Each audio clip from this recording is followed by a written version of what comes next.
Welcome to my YouTube channel. AP ఉద్యోగ పెన్షనర్లకు pending బిల్లులు చెల్లింపులపై super good news.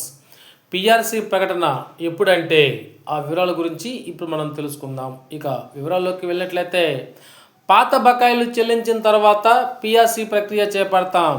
Nara Chandrababu Naidu ఉద్యోగుల సమస్యల పరిష్కారం పట్ల సానుకూల దృక్పథంతో ఉన్నారని, ఉద్యోగుల సంక్షేమానికి ప్రాముఖ్యత ఇస్తున్నారని మాజీ ఎమ్మెల్సీ ఉద్యోగ సంఘాల నేత అశోక్ బాబు కొనియాడారు. ముఖ్యంగా పాత బకాయిల చెల్లింపు విషయంలో ముఖ్యమంత్రి స్పష్టమైన హామీ ఇచ్చారని, ఆ తర్వాతే పిఆర్సీ ప్రక్రియ చేపడతామని చెప్పారని ఆయన తెలిపారు. ఉద్యోగ సంఘాల సమావేశంలో అశోక్ బాబు ఈ కీలక వ్యాఖ్యలు చేశారు. ప్రభుత్వ ఉద్యోగుల చిరకాల డిమాండ్ అయిన పిఆర్సీ ఏర్పాటుపై ముఖ్యమంత్రి చంద్రబాబుతో తాను చర్చించినట్లు అశోక్ బాబు వెల్లడించారు. పిఆర్సీ కమిషన్ వేయటం వల్ల ప్రభుత్వానికి వచ్చిన నష్టం ఏదీ లేదు.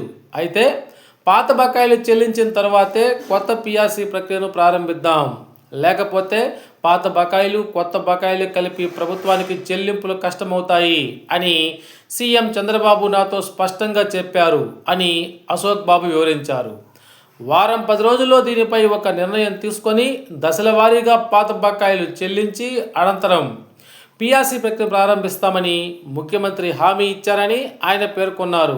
గతంలో 1000 కోట్ల రూపాయలు, ఇటీవల మరో 7,000 కోట్ల నుంచి 8,000 కోట్ల రూపాయలు ఉద్యోగులకు వివిధ రకాల పెండింగ్ బకాయిలు చెల్లించారని, బ్యాలెన్స్ సున్నా చేయటం ఇదే మొదటిసారని అశోక్ బాబు గుర్తు చేశారు.